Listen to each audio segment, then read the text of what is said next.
gorgeous human beings, and welcome to Currency, the official first module. Okay, let me open. Wow, there's a lot of people on camera. This makes me happy. Ricky in the house. Michaela is here. Carolina is here. Jen.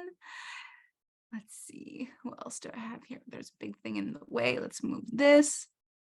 Naja is here. Margot, Tandy, Adana, Noelia. Ooh, I love that. Julia, I love you. Emma's here. Lynn, I love you. Jenna. Oh my gosh, some of my close people are here. Lordana, Letitia, Valerie, see you again. Yay. Tamara, Francesca, Pascal, Jane, Jennifer, Nadine. This is so great. Kat, so good to see you. Katerina. Oh my gosh, so many beautiful faces. I think I saw Mona somewhere on here. Didn't I see Mona? Mona is a blast from the past. I'm so happy. Yes, I did see Mona. This is cool. Rita's here. Hi, Heather. Oh my gosh, so many new faces too. Odessa, I love your hat. I loved your post. I want to tell you, I am loving reading your posts. I am loving reading your posts. Like these have been some of the most extraordinary first call introductions I've ever seen. The homework that's been done has been out of this world. If I haven't said hello to you personally, hello. Thank you for being on camera. Thank you for being here. I can already feel the vibes. It feels so good. Thank you for being here. So just so I know, anyone here AFE? So, yeah. Do we have like Matrix channel Unity in the house? Yeah. Former AFE, that always makes me so happy too. That's so good. Amazing.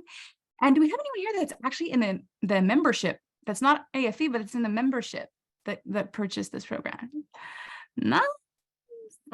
This is fun. I'm so excited. Well, thank you for being here. And a reminder, if you're new, the people who are new, give me one of these. If this is your first ever like paid program with me, it's so fun. Honestly, I'm having the time of my life. This is really cool. Today's module builds on yesterday's module in a very important way. So we are Alpha Femme in the house. Yay. Tanya, welcome. My first course with you. MIF Virgin. Ali, that's brilliant. Well, welcome back. I'm just really happy to see you here. So yesterday's module is really important because we needed to set something straight for all of us to be able to have a real conversation. That I think this program is really about, having a real conversation about why it is that we still struggle with this, even though we don't need to. And some people don't struggle and can't even imagine there's something to struggle about. Like they don't get it, why there would even be a struggle. It seems so simple.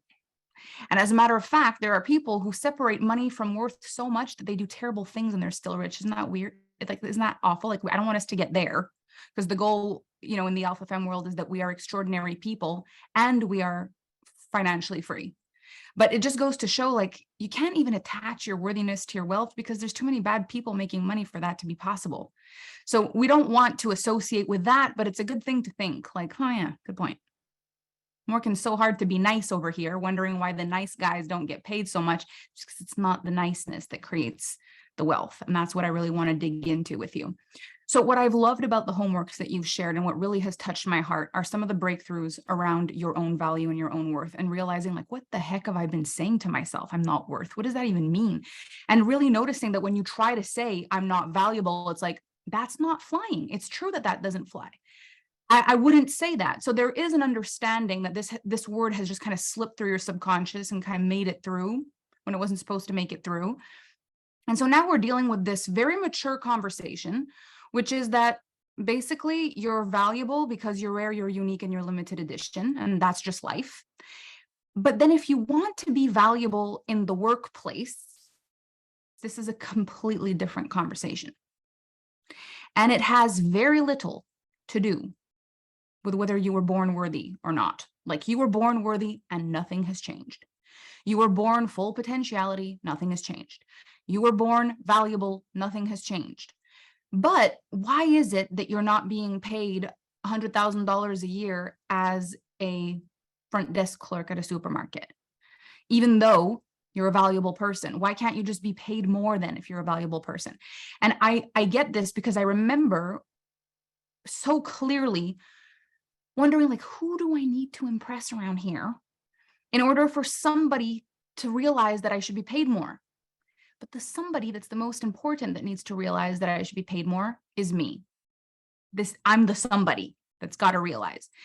And so there's one very important distinction I want to make with you. And this is going to be an interesting thing for you to notice, even about yourself inside this program, as you notice other people, as you notice yourself inside this program. There is a very interesting thing about value, which is that it is a lived experience and is a personal lived experience. So if you remember what we talked about yesterday, there was a point where I explained that some famous people are valuable to people because some people like to not like people. You remember when I said that? So you're valuable to me because I admire you and you make me imagine what's possible, or you're valuable to me because you give me something I can be mad at that makes me not mad at my partner tonight, or not mad at my boss, or not mad at like I can be mad at you and get all my anger out, and I can get real mad at you and I can get all my anger out, and I don't even need to wreck my friendships. I can just channel all of that hatred and self-loathing towards you. Thank you for existing. I'm so grateful. Right? So we're really using this value, like this is valuable to me because, so if we put this in normal things, like your fridge is valuable and so is your garbage bin.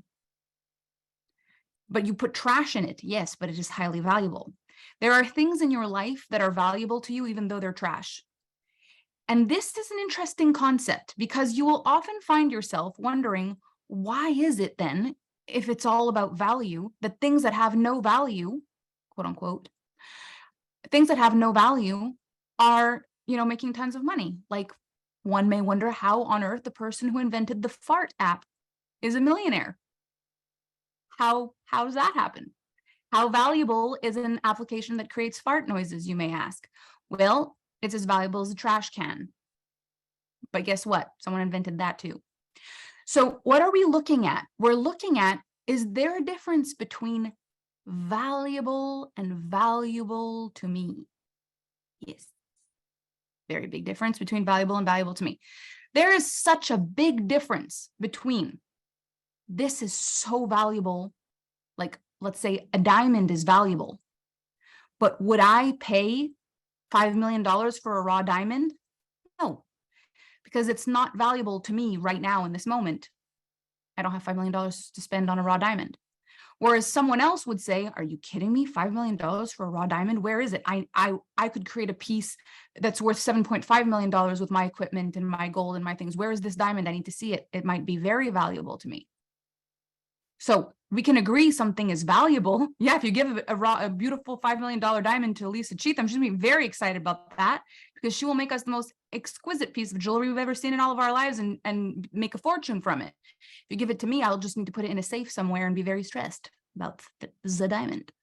So what are we trying to figure out here is, what's the difference in this life between something being valuable, period, where we can all agree, like there's a value, like this house is being valued at this much. This diamond is being valued at this much. This company is being valued at this much. This position is valued at this much. This career typically ranges this much.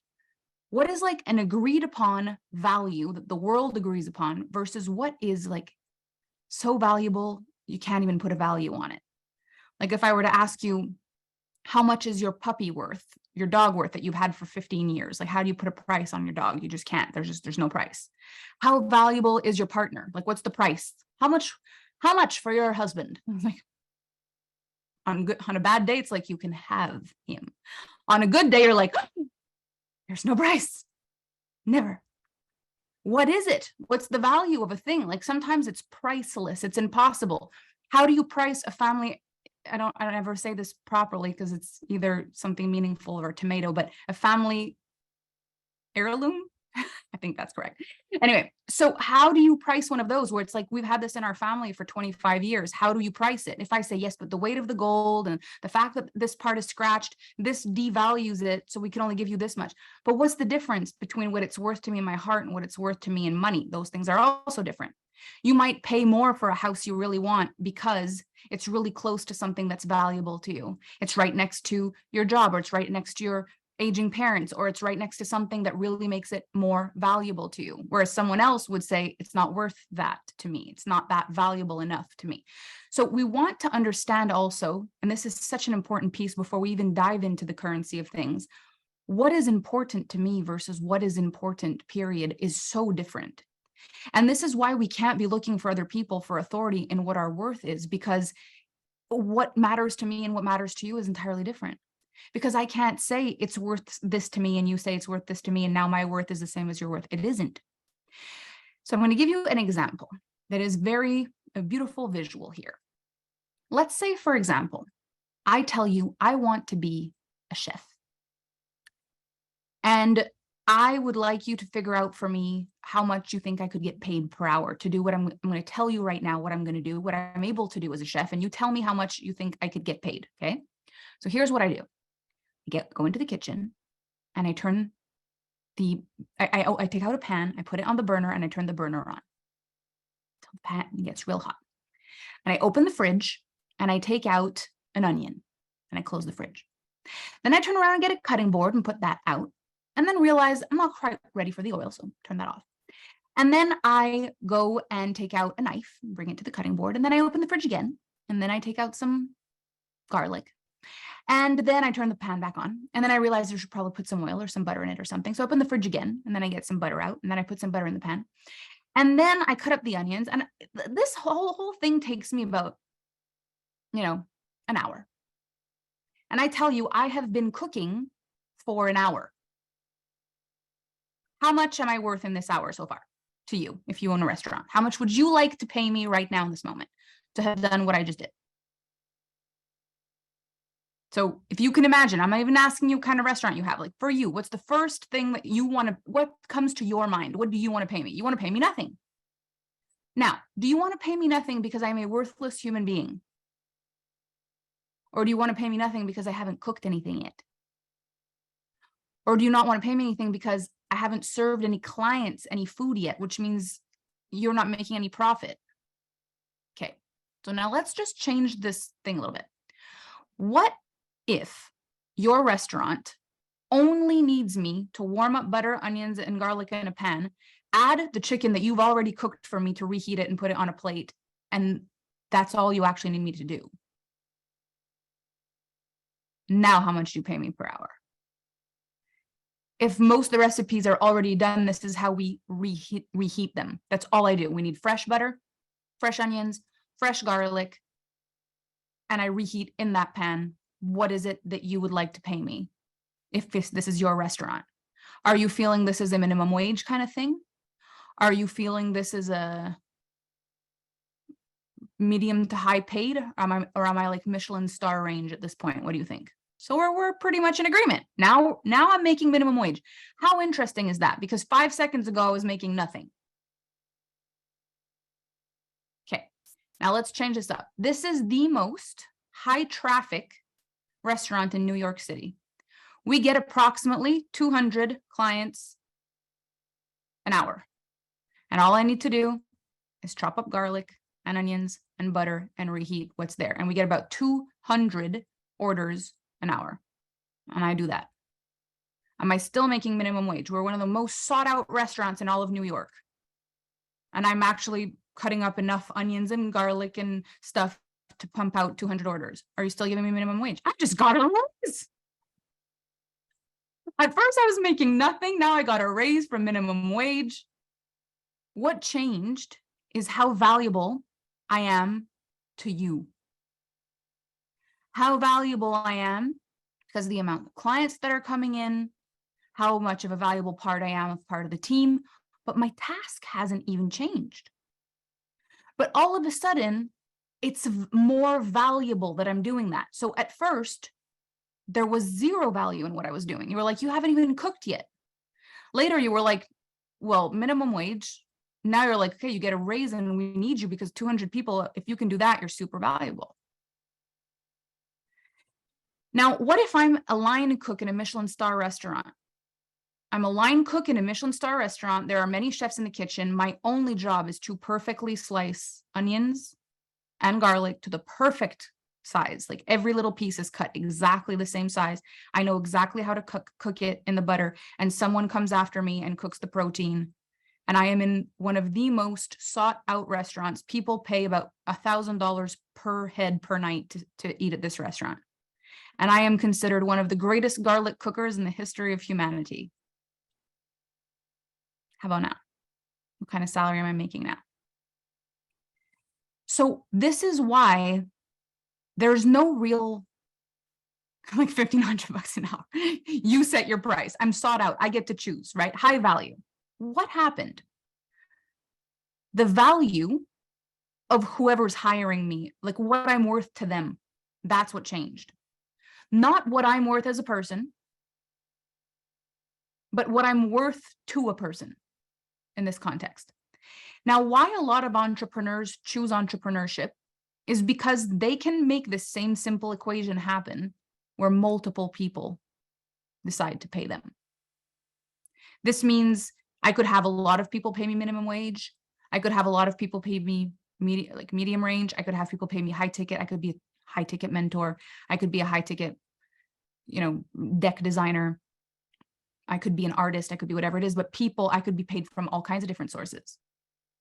So what we're looking to see here is my value has to do with myself and my belief in myself, but it has to do with the value that I provide.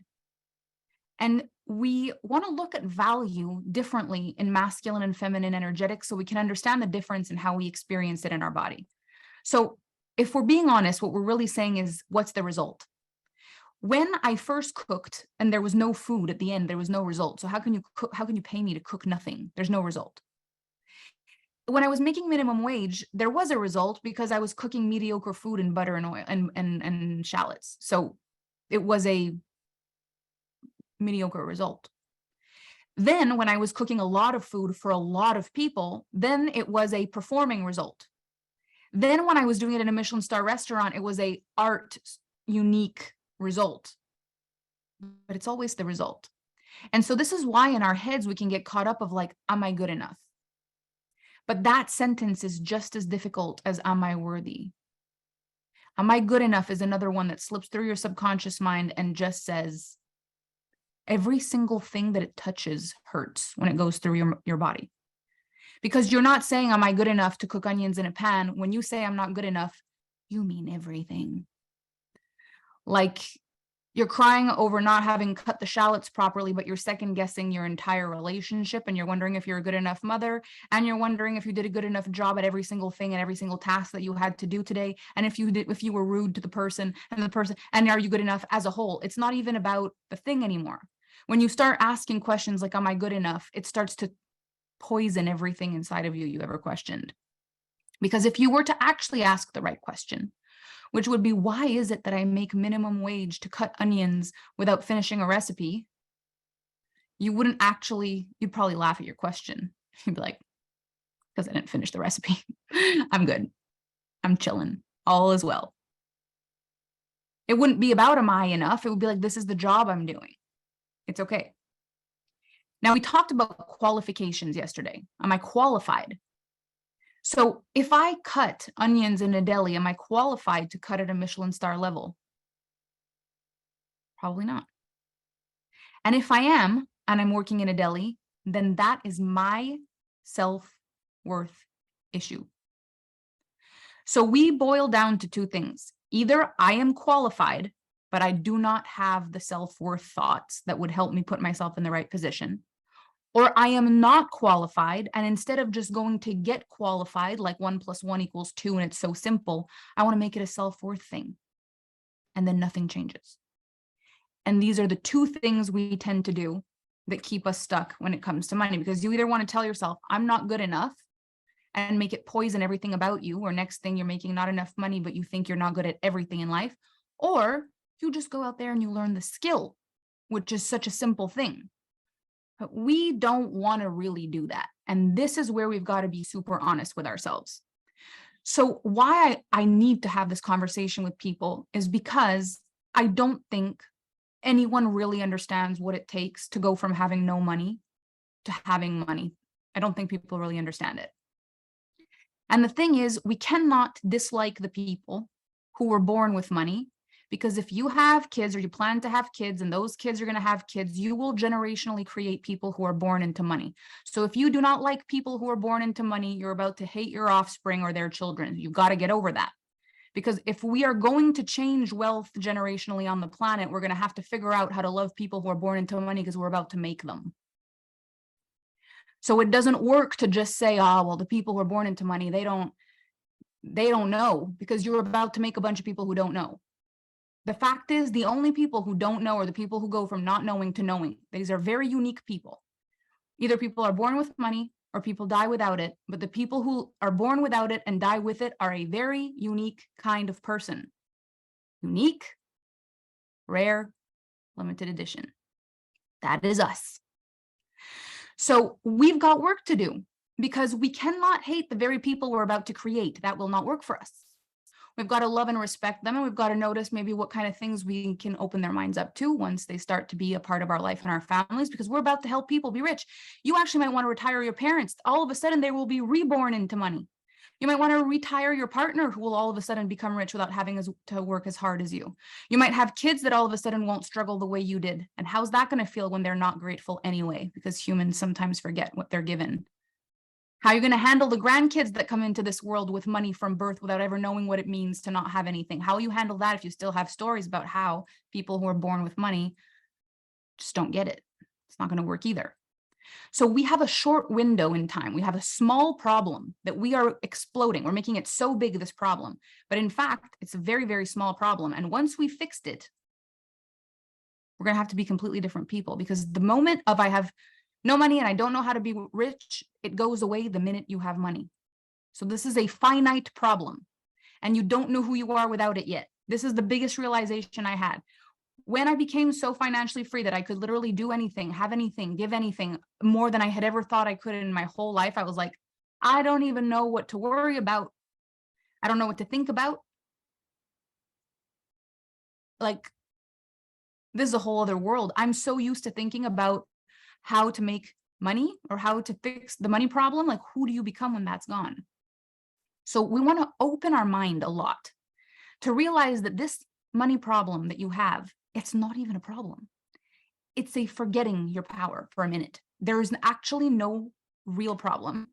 If you want to be financially free or rich or stinking wealthy, whatever it is that you want, if you really want it, you've got to just be willing to do what it takes to become the kind of value in the marketplace that is a match for that amount of money. That's it. There's no other thing. There's no worthiness from birth. There is no, you're not pretty enough, you're not tall enough, you're not skinny enough, you're not educated enough, you're not anything. That doesn't even exist. Not anymore. We can break all of that. I have helped people from every single walk of life, background, age, every single limitation you could have, I have seen a person do it. There's no more excuses. Like, everyone's done it. But do you want it? And what blows my mind is the thought that I had never actually asked myself this question. Not really. I just assumed I wanted it, because why not want it? But there is a level of commitment that comes with every level of wealth. Like, the person who is cooking for minimum wage is probably thinking of something else while they're cooking onions. The person who's cooking for speed cooking for the 200 clients, they're thinking about efficiency. But the person who's making $1,500 an hour cutting onions, they're cutting for excellence. They have actual pressure of excellence. Do you even want that? Do you care enough to want that? You've got to find your actual range of desire, because it's going to be your stuff in exchange for the stuff that you want. Whether it's your time, your effort, your art, your care, your wisdom, your intellect, your charisma, your skills, your stuff in exchange for the stuff that you want. And it is so easy to think you want stuff and overwork just to end up with an abundance of stuff that you don't even care about. So one of the homeworks on today's session is I want you to contemplate what the life is that you want, that you actually want. Do you care about having your own private jet, like you'd need to be a billionaire? Do you care about having houses in every country all over the world with people who manage all your properties? Do you want that kind of money? Do you want the kind of money where you need to have people who manage your money and people who manage the people who manage your money? Do you want that kind of money? Or do you want the kind of money that just makes it that you can take vacations any week, any day? You can take time off whenever you want. You want the kind of money where you have like the one car and the car of your dreams parked in your garage, and maybe you have a boat. Do you want the kind of money where you never need to work again, nor does anyone in your family, and never anyone else for the rest of time? Like you change generational wealth. Or do you just want the kind of money where you feel really secure in yourself? You know, you can retire comfortably without worrying about money anymore. But when you go out with friends, you'd feel more comfortable if they paid their own bills. Like you want that kind of money because it's all okay. And you are not less worthy of a person. You are not less valuable of a person if, when you think about the kind of wealth you want, the currency is not so big that you don't know how to do that yet. This is the big thought pattern. So let me just see this, because I saw a question pop up and it kind of touched me. Is every person who is monetarily wealthy delivered some kind of excellence in exchange? Not excellence, but value. And the value has a different currency. Now, it depends when we're thinking about what is value. So let's just look at this for a second. So if we look at the super rich people, like who comes to your mind when you think of like a super rich person? Like you think of who? Who are the people? The super rich. The first person who comes to your mind, who is it? Warren Buffett, Elon Musk, Richard Branson. So what did these people create? You're going to find that the people with the most money are the people who created brands that almost nobody on the planet doesn't know. The super, super rich, like you've got to be living under a rock to not know what Amazon is in the modern day world. If you have the internet, you don't know what Amazon is, it's impossible.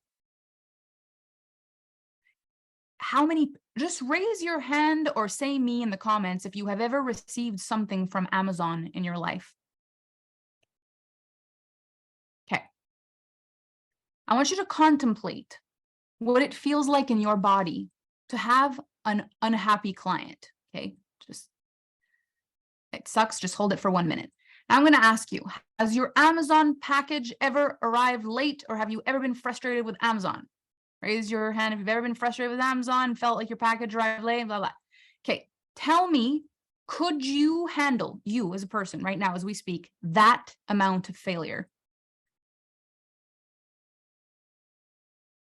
That amount of unhappy clients?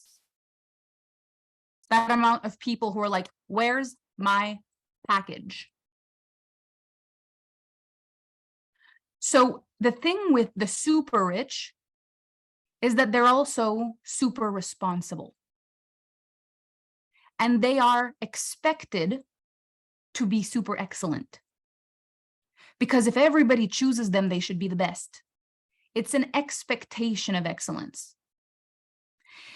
And this is where we've got to kind of look at it. Same thing, like the person who owns Twitter, the person who owns Amazon, the person who owns Facebook, the person who owns Netflix, the person who owns, these are things the whole world is using. So they're super rich because they create value to so many people. That's why they're super rich. And they've got to create, how many jobs do they create? How many jobs these people create? And how much do they have to navigate failure? And how much expectation is there on them? Are you willing to be that kind of super rich? Not everybody is. You might say to yourself, you know what?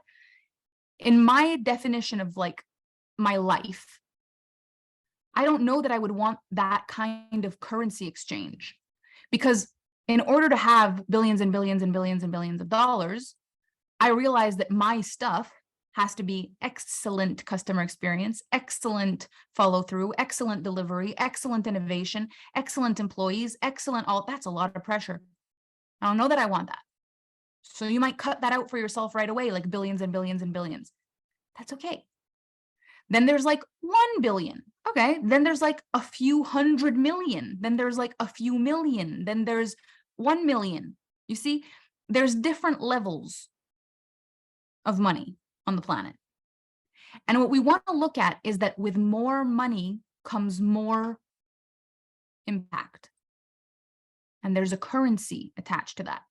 I've had people ask me so many times in my career, like, how did you do it? How did you become this? How did you do that? How did you go from sleeping in the front seat of your Honda Civic to celebrating $70 million in this amount of years? How did you do that? I raised the amount of responsibility I could hold in my body, the amount of care I could hold for people in my body, the amount of courage to stand for things when people told me to sit down and shut up. I stretched my belief systems, my heart. I bettered myself. I bettered my skills in speaking, in leading, in coaching, and training, and mentorship, and branding, and marketing, and advertising. Like, I stretched everything. And there's a currency to all of it. There's a currency to every single part of it. And this is why sometimes you've got to pivot and course correct and say, I would love to be rich, but I don't want to be rich like this way. I want to be wealthy, but I don't want to be wealthy that way. And that's where currency starts to become a very important conversation. Because in your life, money is just one currency. There's also the currency of time.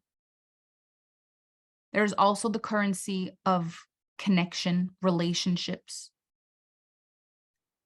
There's the currency of well-being and health. And there's going to come a time when you become logical and mature about what money really means, that if you really make a very honest moment, when you take a moment with yourself and you actually think to yourself, would I exchange this currency of health for this currency of money? No. Would I exchange this currency of relationship for this currency of money? No. Would I exchange this currency of hobbies for money? Yes, 100%. Would I exchange this currency of this for this? Yeah, okay. You're going to figure out what's really important to you and what matters.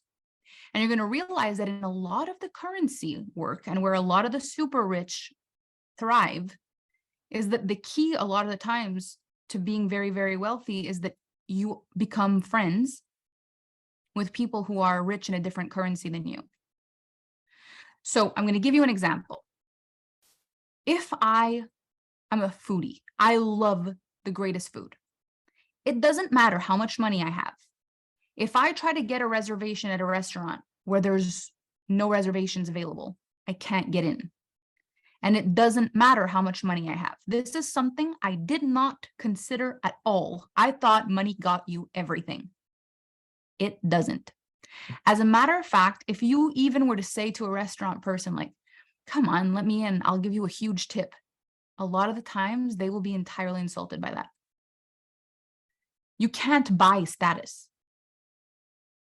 One of the most disappointing things my clients have gone through when they hit their financial goals is the world doesn't care that you're rich. They care about your money when you're buying things, but in the service industry, people don't care about your money. You cannot buy status. You can't. You're not invited to the party because you're rich. You're invited to the party because you're great. And this is really difficult because a lot of people work so hard at getting rich that they never build relationships. They don't have time for people. They don't have time for any of it. And now it's time to have this beautiful moment in your life. You can't even get into a restaurant. Frustrated. How is it that I can't get into this place? The influencers are getting in for free and I'm super rich. They're not letting me in. I have never had more people want to give me free stuff than since I've got money. It's like, how is that possible? I couldn't get in because I didn't have the money. Now I have the money and people want to give it to me for free. What is going on? There are currencies on the planet that are far different than just money. And so there's a different kind of currency I want you to think about, which is sometimes, let's say you go to a restaurant once. Tell me if this has ever happened to you. You go to a restaurant and then the waiter really just likes you. You become kind of friends with the waiter. And from that point forward, anytime you want to go there, if you were to message the waiter, and this could be also at the hair salon, at the nail salon, even though it's really like usually people have to call in advance, if you were to call them or if you were to text them, they would get you a spot. Do you have a place like that? Your hair salon, your nail salon, a certain restaurant you go to, do you have a place like that, right? So this has nothing to do with the money you spend. It has to do with who you are. But you will not have time to do all of that if you are working 24/7. So we've also got to decide, like, do I want to just have all the money, or do I want to have some money and some status? And then what's the point of having money and status if I don't have time? And then what's the point of having money and status and time if I have no one to fly with? We're starting to get the goal of this conversation a little bit. One of my biggest breakthroughs was to realize I already had most of the currencies. Instead of trying to find value in the one I didn't have, I realized how valuable I already was. That I already had places that would treat me different because I was kind and caring and magnetic and fun. I was wealthy in love. I was wealthy in health. I would wake up in the morning and feel healthy in my body. There's no money that can buy that for you. I was wealthy in my relationship with my family rekindling with some of the friendships that I had. Like, I was wealthy with so many things. All I needed to do was add money. Now, most people are walking around the planet thinking they're broke and they've got to learn how to make money in order to be valuable, instead of realizing they're overflowing with value. They just need to add money. This is like you make the most extraordinary recipe. I must be hungry. Everything in this module is about food. It's like I'm making this recipe and all that's missing is salt. But every time I eat it, every time I take a bite, I'm like, this isn't good. And I throw the whole recipe in the garbage. Every time. Then I recook the whole thing and I taste it, something's missing. I just don't add salt. So I just recook the recipe every time. This is what we do about money.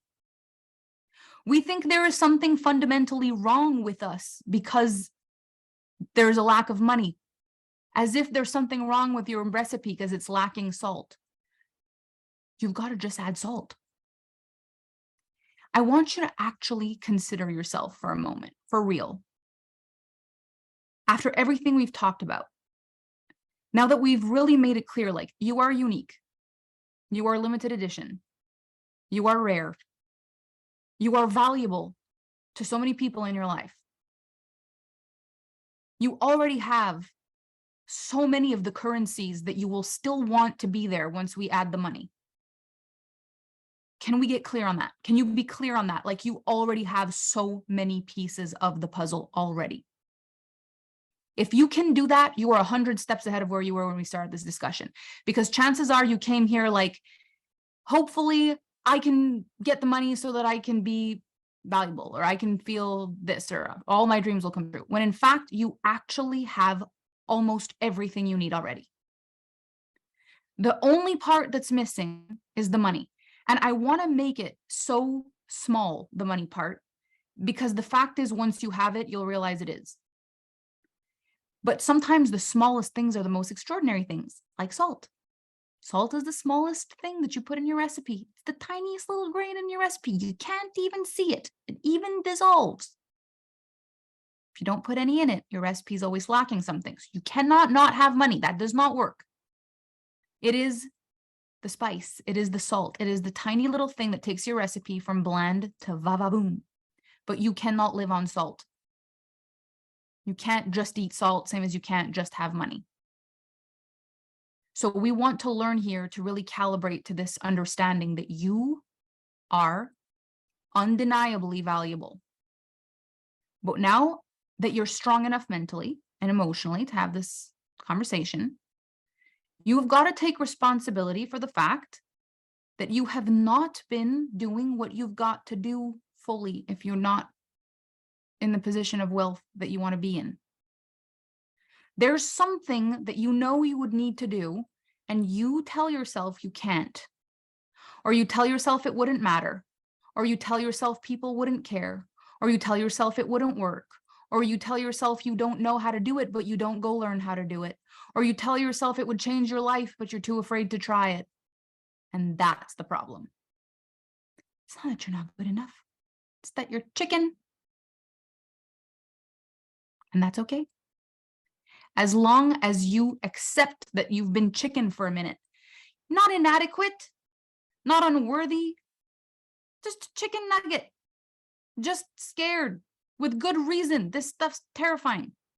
Because the thing is, you can say, or you tell yourself you don't know what to do. Yeah, but once you've said that, the next move is to go find out what to do. But you haven't really done that because maybe it costs something, time, energy, money, something you don't really want to do. By the time you're in this program, you've got one foot in the door. But this program could be a cop-out. I'm going to tell you what I mean by that. I have seen so many people on the internet say things like, I have done so many programs. I have learned from so many teachers. I've done so many of the things, and none of it works. If that's the truth, then what's the one thing you've been avoiding doing that you know would change everything, but you don't want it to be that? Like, I would do anything to be wealthy except for that. I would do anything except for that.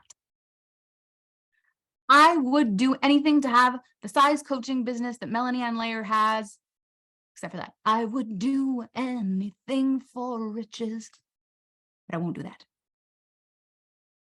And I won't also do that. And or not that either. And not that. And especially not that. And now that you mention it, I won't do that and that either, but anything else I'll do except for that. So it's our job to figure out what's the thing that we know deep inside we would need to do that we just aren't doing. And for a lot of us, the real truth, and it's okay, the real truth is we've got to go learn something. We don't want to do that. And the reason we don't want to do that is because, in my opinion, this is my opinion, I believe the school system messed us up a little bit. And why I believe this is because in the school system, we were really taught that we could be at school forever without having to do anything at the same time. We could just study and study and study and study and study, and then one day be done with school and never have to study again, which is a lie. And that it's probably best to study first and then get a job after, which is also a lie. I think what we would have done better to do is start school maybe a little bit later when it was possible to learn and implement at the same time, and to be expected to do that for the rest of our lives. That probably would have made better functioning human beings, in my opinion. More time to play before, and then learn and implement at the same time. Because if not, what it's created for us is we think we need to just go and learn and do nothing until it's done and then try it. And if it doesn't work, we feel like we need to learn more, when in fact, it's all about learning and implementing at the same time. So what is a skill you feel you don't have? Is it speaking, writing? Is it business, money, marketing, advertising? Is it you are an online marketer, but you don't have the best results yourself, so you would need to be studying marketing while you're selling your marketing stuff all the time? You need to be studying that all the time, but with absolutely no shame. This is the part that's the problem. If you don't feel like you have all the answers now, you think you're not worthy. That's the lie. If you could actually believe, not only am I valuable right now to be paid right now, I'm also still learning, which makes me exponentially more valuable. What matters more to you? A person who's a doctor and they went to school to be a doctor, or a person who went to school to be a doctor, is a doctor, and still studies medicine every single day, week, month, whatever it is, to become a better doctor? Which one do you choose? It's like we want the person who continues to care. We want the person that continues to study, yet the minute we're still studying, we think there's something wrong with us. And this is our greatest problem. I've worked with so many clients who've told me, I can't charge this much yet because I'm still learning. And I say, but wouldn't it be that by the time you've learned that, you'll actually be able to just charge way more? Like, couldn't you own a price that makes sense for what you already know now and still be learning and constantly be raising your prices?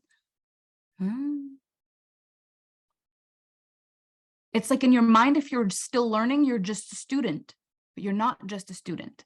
You're wise, because the most intelligent people in this world understand that the most valuable skill is innovation of skill. If you're constantly learning the new thing, you're the best. So let's just imagine this for a moment. You start working minimum wage in a corner store. and you want to be paid $100,000 a year because you believe you're worth it and you've done a lot of mindset work, and Melanie Ann Layer said you were born worthy and nothing has changed. And so you strut your little butt to the corner store and you say, I would like to be paid $100,000 a year for this job. Please. What are the odds that you are getting paid $100,000 for that job? Odds are low. Why? Why are the odds low? There's a bunch of reasons. First of all, the odds are low because the job is not worth that much. Not you as a person, the job. Why is the job not worth that much? Because the business valuation does not make sense to employ a customer service person in the corner store for $100,000 a year. It's just business. There's no sentimental or emotional thought about that whatsoever. Now, why does the person that owned the corner store own a tiny small business that can't pay someone that kind of money? Well, that's a discussion we'd have to have with the owner of the store. We don't know. Maybe they don't believe they can have a big business. Maybe they didn't want to have a big business. Maybe this is the range of currency they were wanting to have as a business owner. That's what they were willing to hold. That's what they were willing to do. That's the amount of responsibility they were willing to have. So no matter how much worth you have, can they pay you more than it's worth to them and be an intelligent business person? No. So you have two choices. You can work for a person who very clearly has a value range that you want to be above and feel like you are underappreciated and then start to give less for the rest of your life. Or you can say, this is my first opportunity to learn skills. I will take the pay of here and I will become skilled in different things. And then you make sure you learn everything at this corner store. How do you run inventory? How do you receive stock? How do you order stock? How do you create the schedule for the 2 people or 3 people that are at the store? You learn to do that, and then you go and you bring your resume everywhere. And you have on your resume that you took in the stock and the inventory, and you're the one who did the schedules, and you did this and that. And all of a sudden, there is a place that says, whoa, we have been looking for a person with a little more leadership. This is very valuable to us. This is a supermarket. And so instead of making $12,000 a year, they can pay you $24,000 a year. You're not making $100,000 a year yet, but they're willing, because of your skills, to pay you $24,000 a year. Is that a good thing, to move from the corner store to the grocery store and to make $24,000 a year? Yes. So you go to the grocery store. Now, you don't have skills in a grocery store. You've never done it. And you feel undervalued and underappreciated because you want to make $100,000, but they only pay you $25,000? Or you start learning about all the brands. You actually start asking about stuff. Maybe you volunteer to work extra hours or to shadow someone to learn about profit margins. Maybe you care about marketing and you have ideas about how to bring more clients in. Maybe you have a client appreciation evening that's your idea, and you just do the whole thing because you have this idea and you want to do it. And you tell them, I would love to be a manager here. And they say, oh, we don't have room for a manager. Say, okay. And then you go and you look at other places that are looking for a manager, and you say, I have experience with the profits. I have experience with running events. I have experience with marketing and advertising, and I know how to receive the stock and send the stock and blah, blah, blah, blah. Your resume is getting bigger and bigger. There's a place that says, gosh, you're amazing. This would be so valuable to us. We can pay you $50,000 a year to manage this. Then eventually you realize that you can run a supermarket yourself. So you might be like, I would like to start my own supermarket chain, but I don't have the money. So you might work your way up real close in a supermarket where there's a chain, and you might get so advanced up that eventually you know all the ropes, and eventually you start your own thing. But you can start from the ground. And I've seen people do this. Oh my gosh. My mom started at Sears making $7 an hour and retired as the director of the hugest store in all of Quebec. No education, just value, extraordinary value. Did she make mistakes? Plenty. But she was committed to being the best she could be because she needed to be the best she could be. There was just no other way about it. She didn't become the best she could be to make the money. She made the best she could be so she could be the best she could be, and then the money came. You can do this for someone else, or you can do this for yourself. You can do this in a job. You can get paid more and more and more and more and more in a job. I have helped so many people get raises, get transfers to different companies, get offers for jobs they never thought they could get. This is not just about entrepreneurship. You get to be paid more by other people, but you've got to be willing to believe in yourself enough to cultivate skills you're not being paid for right now. You've got to invest time and energy that no one else will in order to be more valuable for this one position, because the position you want is rare and unique, and that's why it's worth more. When you're rare and unique, you get the rare and unique position. Now, what we want is to not have a boss that tells us how much we can make. A lot of the people in this class are entrepreneurs. Most of you are entrepreneurs. And so what happens is, and this is the wildest thing, you start working for yourself. You work more hours than you ever have because there's no one to prove your work is less valuable. I don't know why we do this. I see people change a 40-hour week job for an 80-hour-a-week job. They pay themselves less than they used to make. They work more than they used to work because they work all the time, but the tasks they do aren't valuable. How many entrepreneurs sit on their couches scrolling on social media, just lost in comparing themselves because there's no boss to go, hey, get off your phone. I'm paying you per hour not to do that. But you calculate that as work time. I have been working all day. I have been on my phone. Do you know how many times this thing has died? My phone has died 10 times today. Yes, that is not exactly valuable work, though. It's market research. No, it's not. Keep telling yourself that. We know what valuable work looks like. If you're watching me to educate yourself, yes, it counts. If you're watching me to hate me because I'm so annoying and I'm not worthy of what I have, then no. You know what I mean? If there's something about watching me and it brings value to your life, it's valuable. If there's watching me because you're distracting yourself from your work and you don't know what you should do and you're getting distracted, no, it's not valuable. It's not worthy. It's not worth it. So the goal is to become valuable in your work and to not work unless it's valuable. There's things in your life you probably need to cut out, and I think you know what those things are. You say, I stay up so late at night working. Yes, but you're working while you're doing other things. It's not your most valuable work. If you were paying an employee to have the kind of focus you have on your business, you would fire them. And you're wondering about the quality of your work. Like, why do I work so much and we don't hit the targets we want to hit?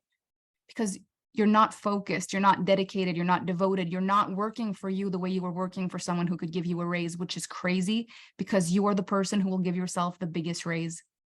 You will be the one that will see your potential more than any boss will. You are the one that will give you the biggest raise than any other boss will.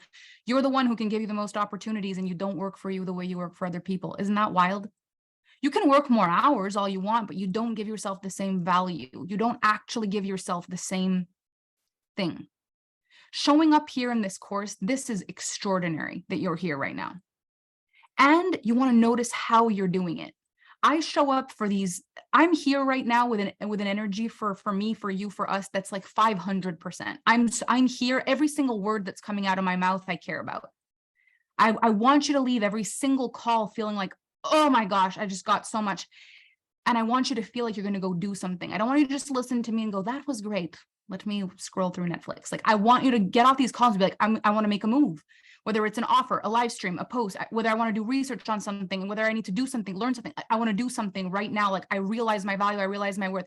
If you can make one real move after every time you hear me speak, every single conversation with me is worth something big. That's what I want. I want to move you. I want you to get off these calls with me. Like, I want to do something. That's the greatest benefit I can give you. And if you listen to these calls half distracted, folding laundry while you're doing something else, and they don't work for you, it's like, that's not how you listen when you care. So you want to check even how you learn. When you're saying, I am investing time and money to learn a skill, I'm learning money from this person who literally went from being bankrupt to making millions of dollars a month. Like, how on earth? I'm listening because I care, because I'm studying this. You show up so differently than like, I'm doing the inner work, which is what a lot of this industry has become. Buying a program, celebrating you bought the program, never watching the program. I am so unimpressed by that, and I think it's a very big problem. This is education, is what it is. If not, it's a waste of your time, and your time is valuable because you pay yourself to work and to play and to live and to love. And if you're wasting your hours pretending to be valuable, no wonder your self-esteem is going down the toilet. We don't have time for this. I'd rather you go play. I'd rather you go run in the fields and laugh and breathe fresh air than pretend to watch me on social media while you simultaneously watch Netflix. What's your level of commitment when you're doing something that matters means that you can be more valuable. You can use your time with more value, and then you don't need to use as much of it. If you really, really focused on the work that you were doing, you would not need to do it for as long. It doesn't take as long. And that's what we're really wanting to do.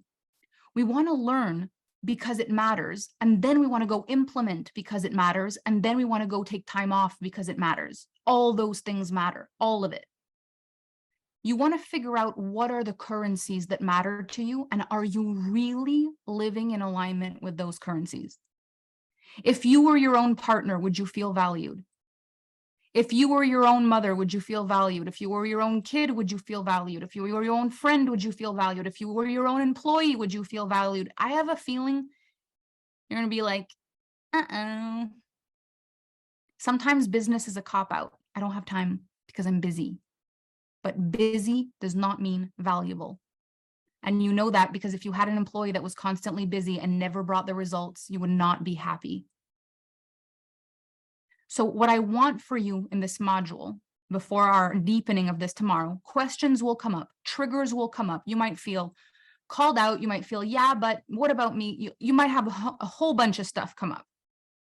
See if you can do this before you ask your questions. See if you can just get to a place of neutrality. I don't need you to feel like your life is changed, although if you do, that's freaking brilliant. But you don't need to feel that after this call. What I would like you to get to is to a point where you're like, ah, crap. Okay. I see it. If you can get to that, we've done great. And if you can make one move today that would be of higher value than you were planning on doing today without this call, then this was a great investment of both your time and money, and we both win. What's the move you knew you were supposed to make today that we both know you were probably not going to make because you got too busy? Can you be valuable for you today? Can you do something that's not just doing something, but that's actually valuable for you today? And if you don't know what that is, because that happens, if you're like, I don't know what to do, I don't know, that's why I'm here, then I would like you to do something valuable for your health, for your relationship, or for your family, if there really is nothing that you know to do. Because what you did do today, and what I want to really applaud you for, is you educated yourself today. And so you've already done a good one. But the best time to do something extraordinary is on the back end of a masterpiece. So after you've done the thing, which is like you bought the program, you showed up for the program, you're already 2 for 2 today, things are good. What else can you add to that to make this an extraordinary day? What else can you add to this to say, whoa, this was really good? Like I bought the program, I showed up for the program, I did it. And then I used the energy of the success that I felt and the fulfillment I felt, and I actually did this as well. And if there's nothing that comes to mind, then you do something for your health, for your family, for your life, or for any other currency that matters to you. So the homework, to make it very clear, is this. You're going to sit with yourself and you're going to decide, what are the currencies that matter to you in your life? Money is one of them. Money is the salt. So I want to know what the dish is.